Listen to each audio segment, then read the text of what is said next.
The vastness of space stretched before the small fleet of Earth ships. 5 vessels in total, led by the diplomatic ship Endeavour. They were the pride of humanity's space program, but compared to the massive ships of other alien civilizations, they looked like toys. Commander Lisa Bennett stood on the bridge of the Endeavour, her back straight and her uniform crisp. This was humanity's first official meeting with the Galactic Council, and everything needed to be perfect. "How long until we reach the meeting point?" Lisa asked. Officer George Miller checked his instruments. 20 minutes, Commander. The Council representatives are already waiting." Lisa nodded. She had prepared for this moment for years. Earth had finally developed faster-than-light travel, allowing them to join the galactic community. This meeting would determine if humans would be accepted into the Galactic Alliance. "All systems are running at optimal levels," said Chief Engineer Alan Murphy. He was busy checking the ship's advanced systems. "The new shield technology is stable. I just hope they're impressed by quality rather than quantity." The small fleet continued forward until they saw the massive gathering of alien ships.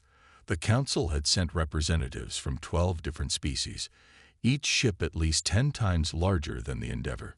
"Open communications," Lisa ordered. The main screen flickered to life, showing the face of High Counselor Zixar of the Vren Empire. The alien had blue skin with ridges along his forehead and neck. His expression was hard to read, but his tone was clear. "This is all the ships Earth sent?" Zixar asked, his voice filled with amusement. "We expected a proper delegation." Lisa maintained her composure. "High Counselor, we bring greetings from Earth. These 5 ships represent our best technology and our desire for peaceful relations." Laughter echoed through the communication channel, not just from Zixar, but from other alien representatives listening in. "Your best technology looks like our children's training vessels," said another alien counselor. Lisa felt her face grow warm, but she kept her diplomatic smile. "Appearances can be deceiving, Counselor. Our ships may be smaller, but they're equipped with—" Yes, Zixar interrupted. "Your application to join the Galactic Alliance has been received. However, after seeing your fleet, the Council has concerns about Earth's ability to contribute meaningfully to our collective defense." Engineer Murphy stepped forward. "If I may, our ships utilize a revolutionary approach to space travel. We've developed adaptive shield technology that—" More laughter cut him off. "How quaint," said a third alien representative. "They think their toys can stand alongside real warships." Lisa tried again. "We understand we're newcomers, but Earth has much to offer. Our adaptability and innovation." "The Council has made its decision," Zixar announced. "Earth's application is denied at this time. Return when you have something impressive to show us." The communication ended abruptly. Lisa stood in stunned silence. The other crew members looked equally shocked. "Well, that could have gone better," Murphy said finally. Communications Officer Samantha Wells suddenly turned from her station. "Commander, I'm picking up encrypted transmissions between the Council ships. They're not being careful about hiding them from us." "What do they say?" Lisa asked. Samantha's face grew pale. "It's about the Thoraxian horde. They're planning an attack on our outer colonies. The Council knows about it, but they're not planning to warn us." Lisa's expression hardened. "They think we're too weak to defend ourselves. The Mars outpost would be first in their path," said Officer Miller. "There are thousands of civilians there." Lisa looked around at her crew, then made a decision. "Send an encrypted message to Earth. Tell Admiral Blackwell everything we've learned, and set course for home at maximum speed." Murphy nodded. "Should I tell him about how they laughed at our ships?" Lisa's eyes narrowed as she looked out at the massive alien vessels now turning away from them. "Yes, and tell him to prepare the Titan-class prototypes. We're about to show the galaxy what humans can do when underestimated." As the Endeavour turned to head back to Earth, none of the Council ships paid them any attention. The tiny human fleet was already forgotten, dismissed as insignificant. They would remember soon enough. The emergency meeting room at Space Force headquarters buzzed with tension. Admiral Peter Blackwell stood at the head of the table, his face grim as he looked at the officers and scientists gathered around. "The Endeavor has confirmed it," he said. "The Xeraxian horde plans to attack our colonies, starting with Mars. And the Galactic Council has chosen not to warn us." The room filled with angry murmurs. "They think we're easy prey," said Captain John Rivera. He was a decorated veteran who had fought in the asteroid conflicts. His scarred face showed no emotion, but his fists were clenched tight. A screen on the wall suddenly lit up with an urgent message. The Mars outpost was under attack. The video feed showed massive alien ships appearing above the red planet. Weapons fire rained down on the colony domes. "They're already there," whispered Security Chief Laura Collins. "How many people do we have on Mars now?" 8,000 colonists, replied Officer Gray Patterson, plus another 1,000 in the research stations. Admiral Blackwell straightened his shoulders. "We need to deploy immediately. What ships do we have ready?" Military strategist Dr. Catherine Lewis stepped forward. She had been working on secret defense projects for years. "Sir, I believe it's time to deploy the Titan-class vessels." The room went silent. The Titans were prototype ships, built with technology that most of humanity didn't even know existed. "Are they ready?" Blackwell asked. Dr. Lewis nodded. 3 are fully operational. They're smaller than traditional warships, but each one packs more firepower than our entire previous fleet combined. Captain Rivera looked skeptical. 3 ships against a Xeraxian invasion force. Even with advanced tech, those aren't good odds. We also have the 5 ships that returned from the council meeting, plus 7 patrol vessels that can be ready in 12 hours, added Chief Laura. Blackwell made his decision. "Captain Rivera, you'll lead this fleet. I know 15 ships seem small, but it's all we have. Dr. Lewis will brief you on the Titan's capabilities." The meeting ended, and the officers rushed to prepare. Dr. Lewis took Rivera to a secure viewing area overlooking an enormous hangar bay. Below them sat 3 sleek ships, smaller than expected but gleaming with new technology. "They don't look like much," Rivera commented. Dr. Lewis smiled. "That's the point. Our enemies will underestimate them, just like the Council underestimated us. Each Titan has adaptive shield technology that learns from attacks and becomes stronger. The hulls are made of nano-regenerative materials that can repair damage during battle." Rivera walked closer to the glass. "What about weapons? Quantum phase cannons, gravity disruptors, and something we call spider drones. Tiny autonomous attack vehicles that swarm enemy ships and disable their systems." For the first time, Rivera looked impressed. "You've been busy." "Humanity has always prepared for threats," Dr. Lewis said. "We just hoped we wouldn't need these so soon." 12 hours later, the human fleet was ready to launch. 15 ships gathered above Earth, the 3 Titan-class vessels now joined by the Endeavor, and 11 other ships.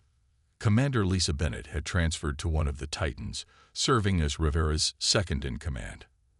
As the final preparations were made, she received a transmission from Engineer Murphy, who was now overseeing weapon systems. "The Galactic Council is watching," Murphy said. "They've positioned observer ships just outside our system. They expect to see us crushed." Lisa's expression hardened. "Then we'll have to disappoint them." Captain Rivera addressed the fleet from the bridge of his ship, now named Defiant.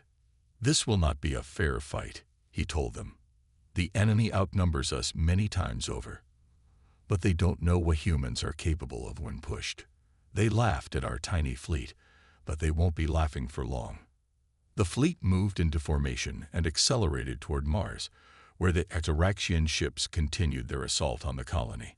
Against the blackness of space, the 15 human vessels looked impossibly small, but they flew toward danger without hesitation, carrying humanity's best hope. The human fleet dropped out of faster-than-light travel near Mars. What they saw shocked everyone on the bridge. Half of the colony domes were destroyed.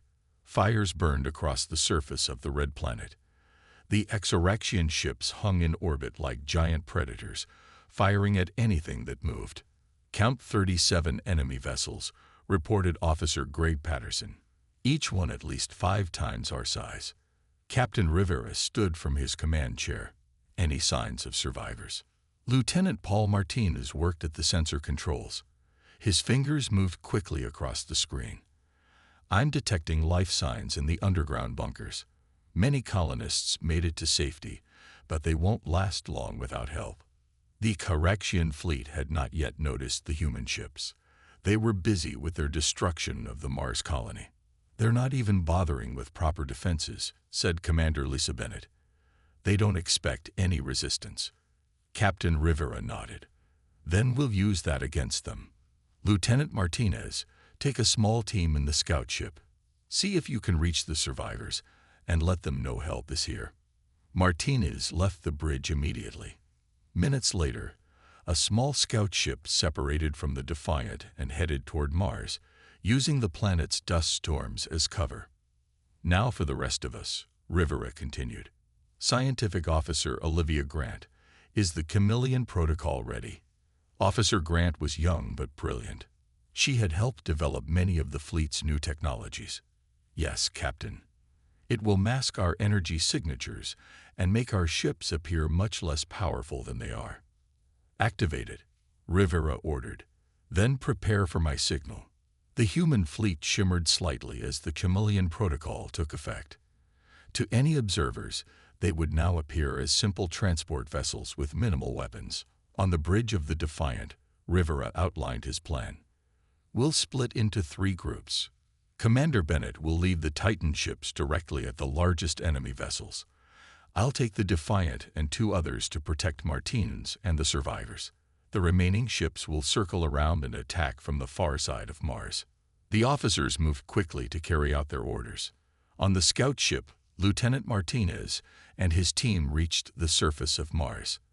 They found the entrance to the main bunker and were greeted by desperate colonists. "We thought everyone had forgotten about us," said a woman holding a small child. Martinez shook his head. "Earth never forgets its people. Help is coming, but we need to get everyone deeper underground. The fight isn't over." Back in space, the Caraxian fleet finally noticed the small human ships. Their commander sent a message that played across all channels. "Humans," the alien voice growled, "your weak vessels are no match for the might of the Caraxian horde. Surrender now, and we may let some of you live as slaves." Captain Rivera didn't bother responding. Instead, he gave the signal to attack. The 3 groups of human ships moved with surprising speed. The Exoraxians had expected an easy fight. They were not prepared for what happened next. The Titan ships, led by Commander Bennett, fired their quantum phase cannons. The energy beams cut through the shields of the largest enemy vessel like they weren't even there. 2 more Exoraxian ships tried to surround Bennett's group, but the Titans released clouds of spider drones, tiny robots that attached to the enemy hulls, and began disabling their weapons. From the other side of Mars, the second group of human ships appeared, firing gravity disruptors that pulled Caraxian vessels out of position, causing them to crash into each other. The Defiant and its group protected the bunkers, their adaptive shields growing stronger with each enemy attack. The Caraxians tried to regroup, but they couldn't match the human ship's coordination and tactics. Though small, the Earth fleet moved like one organism, each ship supporting the others. From a distant observation point, representatives of the Galactic Council watched in stunned silence. "Impossible," whispered one alien diplomat. "How can such a tiny fleet stand against the Caraxians?" The answer was becoming clear with each passing minute of the battle. Because it belonged to humans. News of the battle at Mars spread quickly across the galaxy. The human victory shocked many alien civilizations. The tiny fleet had driven away the feared Caraxian horde with minimal losses. In the repair bay of the Defiant, engineer Alan Murphy supervised the fixing of damaged systems. His team worked tirelessly, improving the ships even as they repaired them.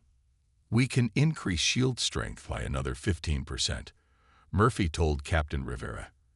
And the spider drones are being upgraded with better hacking capabilities. Rivera nodded. Good. We won't have much time. The Exaraxians won't stay away for long. On the bridge, Communications Officer Samantha Wells monitored transmissions from across the galaxy. Captain, you should hear this, she said. Several smaller alien races are sending messages asking about our technology. They're impressed by what we did at Mars.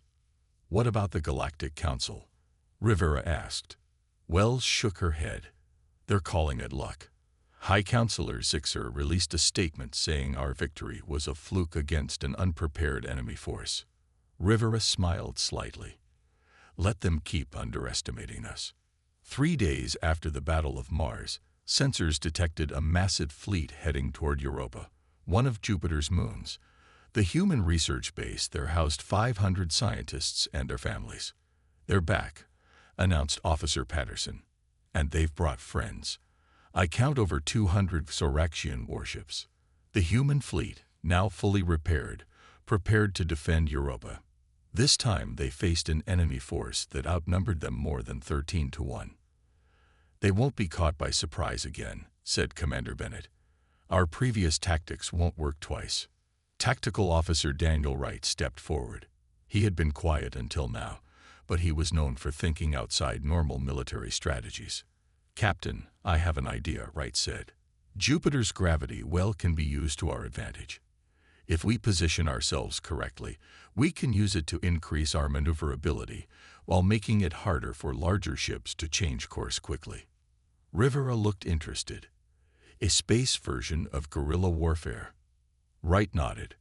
Exactly. Hit and run. Make them chase us into positions where their size works against them. The plan was put into action as the Exaraxian fleet approached Europa. The human ships didn't wait in defensive positions. Instead, they charged forward, then split into smaller groups that darted around Jupiter's massive gravity field. The Exaraxians, expecting an easy revenge, found themselves struggling to target the nimble human vessels. Whenever they concentrated forces in one area, the humans would disappear, only to strike from an unexpected direction. The Titan ships used their quantum phase cannons to disable the engines of several enemy vessels, causing them to fall into Jupiter's gravity and collide with each other. The spider drones infiltrated Soraxian command ships, disrupting their communications. 5 hours into the battle, the humans had destroyed or disabled 43 enemy ships, while losing only one of their own. The Exaraxians began to retreat, their formation breaking apart. They're running again, said Commander Bennett with surprise. Not all of them, Lieutenant Martinez reported.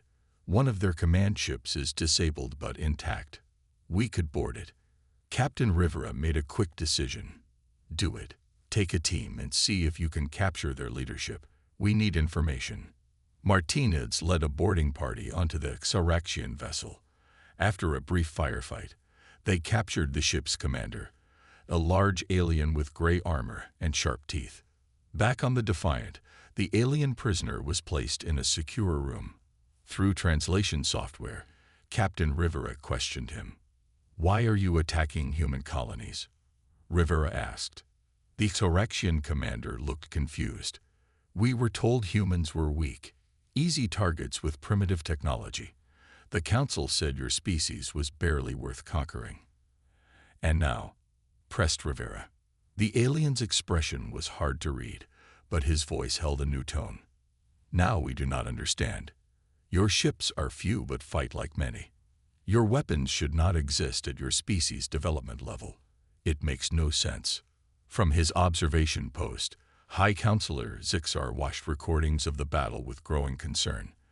The tiny human fleet had once again defeated a superior force. Perhaps it was time to reconsider Earth's application to the Galactic Alliance. The Grand Chamber of the Galactic Council buzzed with excited voices.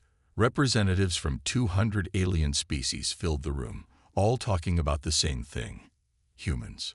High Counselor Zixar called for silence. His blue face seemed less confident than before. This emergency session will now begin, he announced. We are here to discuss the human situation. A tall, thin alien with 4 arms spoke first. These humans have defeated the Hyraxian horde twice, with only 15 ships. How is this possible? Luck, said another counselor. It must be luck. Twice. Challenged a third. No one defeats the Hyraxians twice by luck. Zixer raised his hand for quiet. We have invited a human representative to explain their military capabilities. Ambassador Julia Chen from Earth will now address the council. The doors opened, and a woman in a formal Earth uniform walked in. Ambassador Chen moved with confidence as she took the speaking position. Thank you for inviting me, she began. I understand you have questions about how our small fleet has been successful against larger forces. We were told humans were a primitive species, said one counselor. Yet your weapons and tactics suggest otherwise. Ambassador Chen smiled. Humans have a unique history. For thousands of years, we fought each other. Our wars forced us to develop better technology and smarter strategies. When smaller nations faced larger ones, they learned to win through cleverness rather than brute force. She activated a hologram showing Earth's military history. The council members watched battles where smaller forces defeated larger ones through superior tactics. At Thermopylae, 300 soldiers held off an army of thousands. Chen explained. During the American Revolution, a small force of colonists defeated the world's strongest empire. Again and again, humanity has faced overwhelming odds and found ways to survive. The council members whispered among themselves. When we developed space travel, Chen continued, we brought these lessons with us. Our ships are small because we focus on quality over quantity. Our weapons are advanced because we never stop innovating. And our tactics work because we've spent our entire history learning how to overcome stronger enemies. Her words resonated with many of the smaller alien races. Several nodded in agreement. Perhaps, said a counselor from a tiny world, we should reconsider Earth's application to join the Alliance. Humans could teach us much about defense. This started a heated debate. Many council members now supported human membership. Others remained skeptical. High Counselor Zixer finally spoke. I admit I may have judged humans too quickly, but words are easy. Before changing our position, I would like to see more proof of human capabilities. Ambassador Chen bowed slightly. What kind of proof do you require? Before Zixer could answer, an aide rushed into the chamber and whispered in his ear.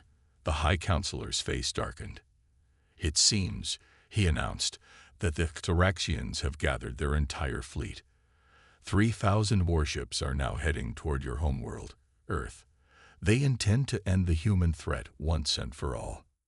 The chamber erupted in shocked voices. No planet could withstand such an assault. Ambassador Chen's expression remained calm. Then we will defend our home. With 15 ships, asked Zixar. This is not like the previous battles. This is the full might of the Hyraxian horde. Numbers alone do not determine victory, Chen replied. That is the lesson humans have learned throughout our history. As she left the chamber, many council members felt sorry for Earth. They believed no civilization could survive what was coming. Back on the Defiant, Captain Rivera received the news from Admiral Blackwell. The entire Hyraxian fleet was coming to Earth. Can we expect help from the Council? Rivera asked. No, said Blackwell. They're waiting to see what happens. Ambassador Chen is returning now, but she couldn't convince them to join the fight. Rivera looked at his bridge crew. They had faced impossible odds before and won. But this was different. This time, they would be defending Earth itself. Send the call, he ordered. Every ship we have. Every pilot who can fly. It's time to show the galaxy what humans can really do. As Earth prepared for the coming attack, something unexpected happened. A small alien ship entered the solar system, requesting permission to land. Admiral Blackwell met with Captain Rivera and Commander Bennett to discuss this development. They say they're from the Tellurian system, Blackwell explained. They're not part of the Galactic Council, but they've been watching our battles against the Hyraxians. Could be a trap, suggested Security Chief Laura Collins. I don't think so, said Blackwell. The Tellurians have fought the Xeraxians before. They were almost wiped out 5 years ago. The decision was made to allow the ship to land at the lunar base. Captain Rivera went to meet them personally. The Tellurians were tall, slender aliens with silver skin that seemed to shimmer in the light. Their leader, Ambassador Krell, bowed deeply to Rivera. We have come to help, Krell said. Humans fight with honor and skill. You have done what no one else could, defeated the Xeraxians in open battle. We appreciate the offer, Rivera replied cautiously. But one ship won't make much difference against 3,000. Ambassador Krell smiled, revealing teeth that looked like small diamonds. We bring more than numbers, Captain. We bring advanced energy weapons that your ships can use. And we are not alone. Within 2 days, ships from 7 other independent worlds arrived in the solar system. None were part of the Galactic Council, but all had suffered at the hands of larger powers. Each brought technology or resources to share. The Andari, blue-skinned aliens with large eyes, provided faster-than-light communication devices. The Vex, reptilian beings from a desert world, brought shield enhancers that could absorb energy attacks. In the main hangar of the lunar base, Engineer Murphy worked with aliens from different worlds, integrating their technology into human ships. This is amazing, he told Dr. Lewis. Their tech combines perfectly with ours. It's like building with different sets of blocks that were made to fit together. Dr. Lewis nodded. The council races keep their technology separate. They compete more than they cooperate. But these independent species understand what it means to work together to survive. Captain Rivera met with the leaders of each alien group. Together, they developed a strategy based on human tactics, but enhanced by alien technology. Even with our combined forces, we have only 32 ships, Rivera told them. The Xeraxians have 3,000. Numbers are not everything, said Krell, as humans have proven twice already. On the bridge of the Defiant, now upgraded with Tellurian weapons and Andara communications, Captain Rivera addressed the combined fleet. We fight not just for Earth, but for all our worlds, he said. The Galactic Council watches from a distance, expecting us to fail. Let's show them what the overlooked species of the galaxy can do together. The small fleet took up defensive positions around Earth. Their ships now displayed diverse designs, the sleek Titan-class vessels alongside the organic-looking Andari ships and the angular Vex cruisers. Communications Officer Wells monitored Council transmissions. Sir, the Council has sent observer ships. They're positioning themselves to watch the battle from a safe distance. Rivera wasn't surprised. Of course they are. They want to see what happens without risking anything themselves. Tactical Officer Wright approached with the final battle plans. The Xeraxians will arrive in 6 hours. All ships are in position. And Earth? Rivera asked. Every defense system is active. Civilian populations have been moved to underground shelters. Ambassador Chen joined them on the bridge. She had just returned from the council meeting. The council still refuses to help, she said. High Counselor Zixer claims this is not their fight. It never was, replied Rivera. But they'll watch closely. And when this is over, the galaxy will know what happens when the overlooked species stand together. The crew returned to their stations, making final preparations. In 6 hours, they would face an armada that could destroy them all. The odds were impossible. But as Lieutenant Martinez said with a smile, impossible odds are just another day for humans. The Xeraxian armada appeared on the edge of the solar system like a dark cloud. 3,000 warships moved in perfect formation, their massive hulls blocking the distant stars. On the Defiance Bridge, the crew watched the enemy approach on the main screen. They're moving slower than expected, said Officer Patterson. Taking their time. They think they've already won, Rivera replied. They want to frighten us first. The 32 ships of the Allied fleet waited in Earth orbit. Though few in number, each vessel now carried technology from multiple species, making them more powerful than any single race's ships. When the Xeraxian fleet reached the orbit of Mars, they paused. A transmission came through on all channels. The Xeraxian Supreme Commander appeared on screen. His gray scales and sharp teeth made him look like a predator from Earth's ancient seas. "Humans and allies," he growled. "Your resistance has been impressive but futile. Surrender now and your deaths will be quick." Captain Rivera nodded to Communications Officer Wells. She opened a channel. "This is Earth," Rivera said calmly. "We offer you one chance to turn around and leave this system in peace." Laughter echoed through the transmission. "Peace, with 3,000 ships against your tiny fleet. Your courage is amusing, but your defeat is certain." "Numbers aren't everything," Rivera said. "You should have learned that by now." The transmission ended. The Xeraxian fleet began to move forward again. "All ships, battle positions," ordered Rivera.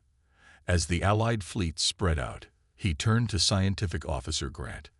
"Is the quantum entanglement system ready?" Grant nodded.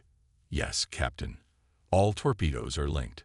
Once launched, a hit on any Xeraxian ship will cause a reaction in their nearest neighbors."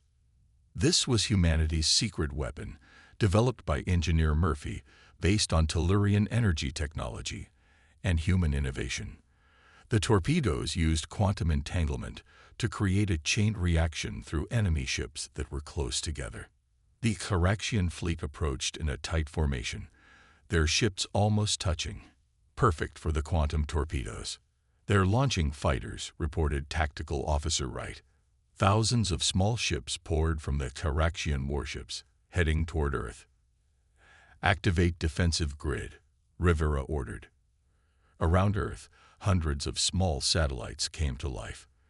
These had been quickly built using VEX technology, creating an energy web that caught the enemy fighters like insects in a spider's web.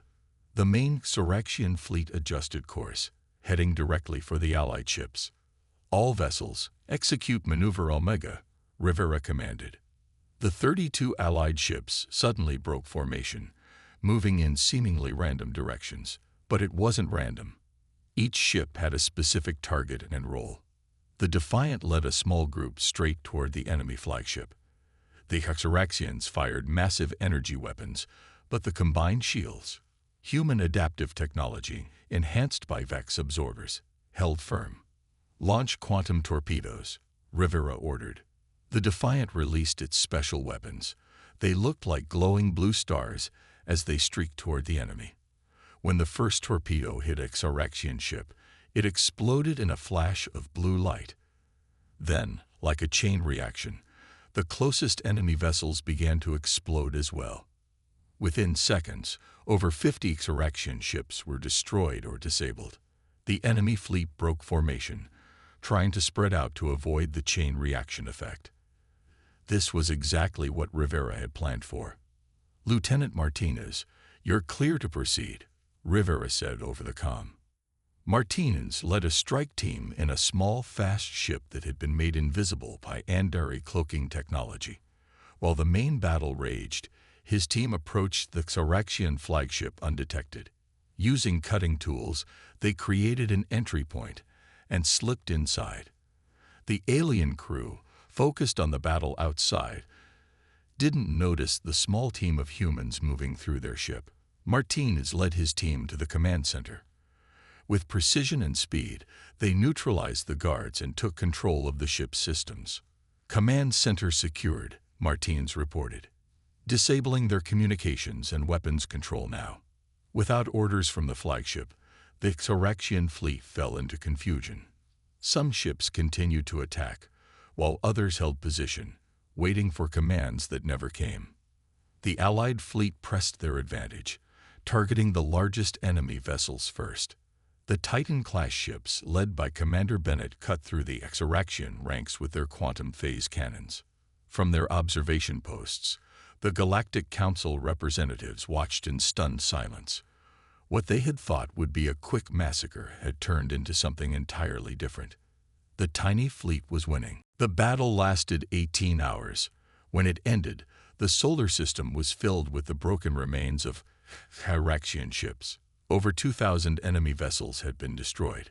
Hundreds more had surrendered when they realized they could not win. The Allied fleet had lost only 7 ships. It was a victory unlike anything the galaxy had ever seen. As cleanup operations began, a large council ship entered Earth orbit. High Counselor Zixer himself requested permission to land. Admiral Blackwell, Captain Rivera, and Ambassador Chen met the council delegation at the lunar base. Zixer looked different now, humble, even respectful. On behalf of the Galactic Council, he said formally, "I offer our sincere apology for underestimating Earth and its people." Blackwell nodded but remained silent. After what the Council had done, or rather, failed to do, words alone meant little. "We also wish to extend an invitation," continued Zixer. "Earth and its allies are formally invited to join the Galactic Alliance with full membership status." "Full membership?" asked Ambassador Chen. "Not the limited observer status you offered before." "Full membership," confirmed Zixer, "with equal voting rights and representation. Recent events have made it clear that humanity brings unique strengths to our galactic community." Admiral Blackwell stepped forward. "We will consider your offer, but any alliance must include our friends who fought beside us when the Council chose to watch from a distance." Zixer looked uncomfortable, but nodded. "That can be arranged." Later, at Earth Space Force headquarters, the leaders of the allied species gathered to discuss the Council's offer. "They only respect us now because we won," said Tellurian Ambassador Krell. "True," Rivera agreed. "But having a voice in the Council would allow us to change things from within." After much debate, Earth and its allies accepted the Council's invitation, but with conditions. They would join as a unified bloc with shared voting rights. The Council reluctantly agreed. 1 month later, a formal ceremony was held at the Galactic Council headquarters. The crews of all the Allied ships were honored for their bravery. Captain Rivera, Commander Bennett, Lieutenant Martinez, Engineer Murphy, and Officer Grant received special recognition for their crucial roles in the victory. As the ceremony ended, Engineer Murphy approached Dr. Lewis with excitement in his eyes. "I've been working with the Tellurian and Andari engineers," he said. "We've designed a new class of ships that combines the best of all our technologies. They're smaller than traditional warships, but more powerful than anything the galaxy has ever seen." Dr. Lewis smiled. "The Council races still don't understand, do they? They think size and numbers are what matter." "They're learning," Murphy replied. "I heard that several Council worlds have started studying human battle tactics. They're especially interested in how small forces can defeat larger ones." Across the galaxy, things were changing. Military academies on 100 worlds now included courses on the human defense of Earth in their training programs. The phrase "tiny fleet" was no longer used as an insult, but spoken with respect and even awe. Captain Rivera stood on the observation deck of the newly built Earth Embassy, looking out at the stars. Commander Bennett joined him. "What are you thinking about, Captain?" she asked. "Just remembering how they laughed at our ships when we first arrived," he said. "How quickly things change." Bennett nodded. "The Xeraxians won't be troubling anyone for a long time. And the other big powers are being more careful now." "They should be," Rivera said with a small smile. "The galaxy is learning an important lesson." "What's that?" "Never judge a fleet by its size, especially when it belongs to humans."